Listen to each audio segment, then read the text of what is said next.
Now, I know if I was a student watching this, the first thing I would say is, Brandon, why aren't you putting in the face? You've got all of this stuff going on with the scribbly lines of the body. You've got the weight of things happening where things are leaning the head onto the hand and such. But isn't the face really important? Isn't this expression what we're after? Yes, it is. But I kind of want to look at that as sort of the cherry on the top of the sundae. I want to get the feeling of body language working first. So much of what we count as being important is the body language, and you think, well, the first thing I want to see on a person is their face. When you're walking down the street and you see someone, you kind of look to their face to see their intent to say, hey, is this person friendly? Are they going to be a potential danger to me? Maybe I want to be a potential danger to them. I don't know. Um, but that's really critical, of course. Expression is really critical. Looking at people's eyes is really critical. Like this kid's vacant expression, that kind of says a lot. This little mouth, as minor of a thing as it is, going like this, you know. You see, you can just add a couple of lines and kind of pull out a little more personality. That's really important, but the overall body language is what we see from a distance. You see someone walking down the street from a distance, you can kind of tell by the movement of their walk, which is coming out of their body language, is simply the way they're positioning their body language from moment to moment. But there's an overall shape to it. So I want to explore that shape a little more, just like we did earlier when see if I can get this mouse to respond properly. Just losing a little touch sensitivity. I don't know why. But you can see this overall shape is showing kind of like a sort of like toppling tree, I guess. If I was going to give it kind of a like a Tai Chi term or something, is this is kind of the position of like a toppling tree. And shapes are important. This is a semi lightning bolt. Like a lightning bolt is a very strong image from our notion of symbology. Lightning bolt, the real thing, is a little more like this coming down to the ground. Um, it can also branch out, but we have this notion of this sort of like Thor lightning bolt, right? This kind of the letter of Z, sort of, and that's good because it's eye catching. But in the case of this, I feel as though it's kind of got this feeling of like a tumbling weight happening in the body language. And you might think, well, Brandon, that's foolish to think in terms of it being a tree. But really, these things help us understand stuff. You look at things over time and they start to make more sense. And, by thinking in terms of there's a bit of a feeling of collapse. The other nice thing is, even though this is a fairly inert sort of pose, that lightning bolt shape does draw our eye to it. And I have certainly emphasized, if you look at this original storyboard versus this final layout, this feeling of the lightning bolt coming down and forward. And part of that is probably just instinct, but part of that is also the fact that I've bothered to set up a feeling of perspective in this room, right? I was saying, like, it's kind of important for you to bear in mind the feeling of there being space, moving backwards. But there's no space in this original layout of the storyboard. It's kind of a very minor indication that there's a wall back there, and psychologically we look at that and say, oh yeah, that's space. There's a clock on the wall. There's all this stuff happening. But here, with this grid on the ground, you really can feel this kid's butt is further back than this power center, which is coming towards us. And that's the body language. It's been simplified in this case of a feeling of a lean, of a feeling of exhaustion, and of course the symbol of the lightning bolt. But all of that is helping us understand it. So, just remember body language, and that's going to vary.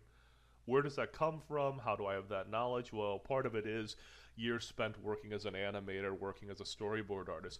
But part of it also is me studying people and being that jerk on the tee, drawing people who are like, oh, don't draw me. Kind of like very quietly wearing my sunglasses, sketching people. But over the years, that builds up.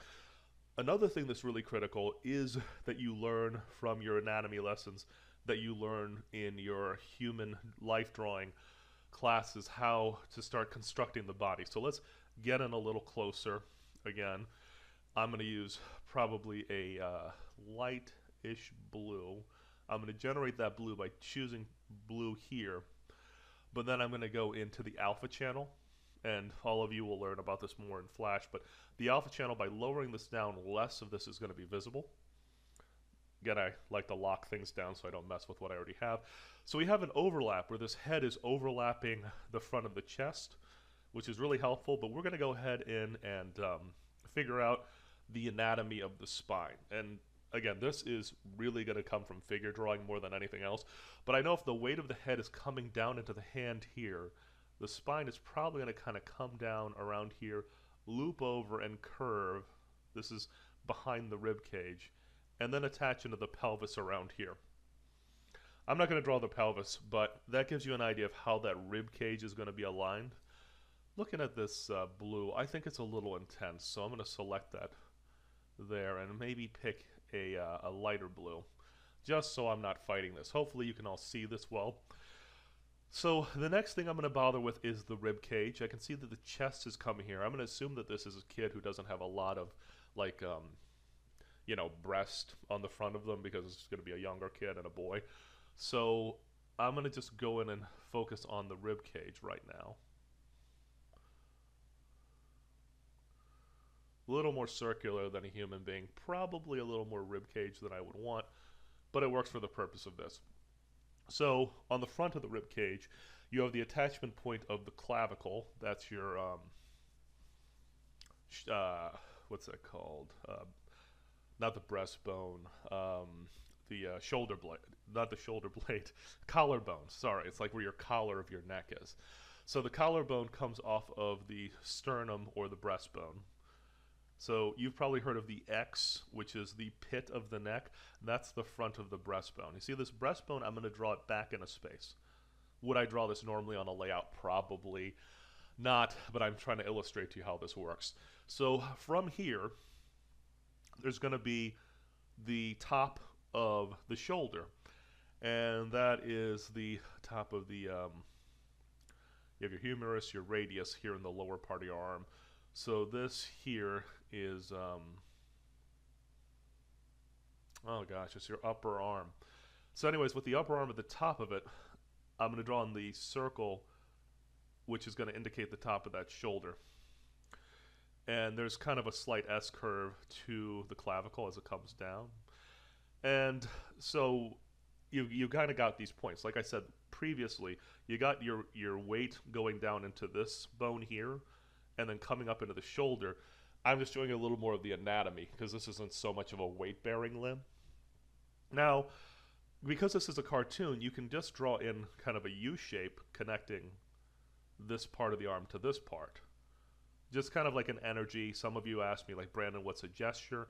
I guess this is kind of a gesture where I'm loosely drawing in that limb. Now, functionally, you know, this would look more along the lines of the radius coming, or yeah, the radius going over top of the, or the humerus going over the radius, coming into the hand like so. Right, you got this here, which is the kind of bone accuracy of it. But in a cartoon, we don't need to worry about that. Also, because I'm having this character draw, I'm gonna lean this arm, kind of like a big noodle, down along the side of the rib cage, right? The rib cage is there, why not use that to support it? And then this portion of the arm, kind of more like Bart Simpson or Homer Simpson's limb, I'm just going to have like a little bit of a U shape to it. So you can see the reason why this U shape works is because I bothered to draw in a rib cage that this is now resting against. And the whole thing kind of holds together. Now, the other reason why I probably made this limb looser and not heavy is that this finger here, right, this first finger joint has got this loose, kind of nice gestural mush quality to it. Kind of more like a finger like on Goofy or Mickey Mouse. But I also want to show like there's a bit of tension, and I'll zoom in for this. See a little bit of tension here at the pad of the finger. Switch to another color so it's a little visible. This is turning into a complete rainbow and all this stuff. Right, there's kind of a feeling of this tension kind of coming up and in to that finger, where it's kind of coming up through the arm, down through the fingertip, and being exerted in there, kind of implied of this thumb here on the other side. Because of that pinch being kind of loose and organic, I want to make sure that the limb equally is loose and organic. And I'll show you how I feel that would fail with this. If I grab this here, and I'll pick a stronger color. Command G will create a group. We place this, you can see like the stiffness of that limb there. It takes away from the expression. And why is that? Because this fingertip doesn't have any strong angles in it. Right? You think about like the power of lines when you're working, and this is kind of like a loose thing here. And let's say we put an angle here. Well, son of a gun, you know, your eye goes to this because it's like an arrow. Right? It goes right into that corner of this, you know, strong angle down here. So by putting in kind of a looser limb here, where does our focus go to? Well, it goes to this right here, where it's supposed to be, right? This angle of the pencil touching the paper becomes significant. So without having put in the eyes, I've already drawn attention down to what the kid is either drawing or what the kid is writing. So we have a little bit of a balance happening because we focused on body language first. All right, this ends this part of